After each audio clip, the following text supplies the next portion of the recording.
aspect of MK-Ultra was the use of mind-altering narcotics.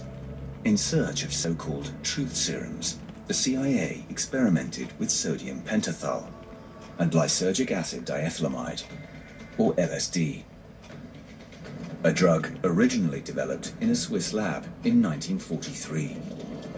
Could you use them as a truth serum? Could you somehow get into the head of a foreign leader? Ultimately, could you disrupt enemy soldiers if you get into the water supply? There was real concern that such drugs existed.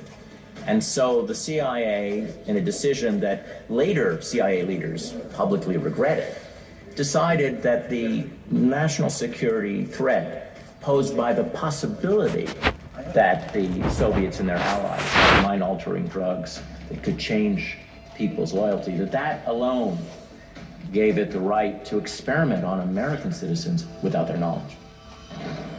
Beginning in 1951, just months after the term brainwashing hit American newsstands, the CIA began its LSD experiments. There were actually predecessor projects to MK-Ultra, Artichoke and Bluebird, having to do with things like hypnosis. And then the idea of MK-Ultra was to ask the hard questions about LSD and about ways to combat the effects of LSD. Among MK-Ultra's human guinea pigs were college students, mental patients, inmates in federal prisons, and even some of the agents themselves.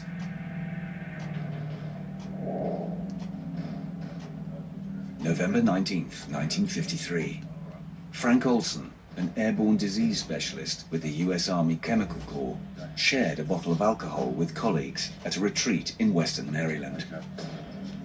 He had no idea that one of the men at his table, a CIA chemist named Sid Gottlieb, had spiked his drink with LSD.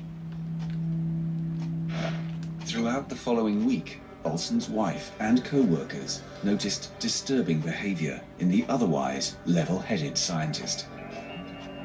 He clearly had some kind of a manic episode, a psychotic episode.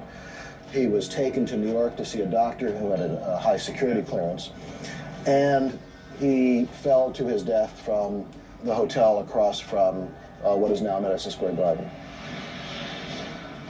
Some believe that Olson was the victim of a conspiracy to keep the agency's LSD program secret. Did he jump out the window? It appears to have been a closed window. Was he pushed? We'll never know, I think, the answer.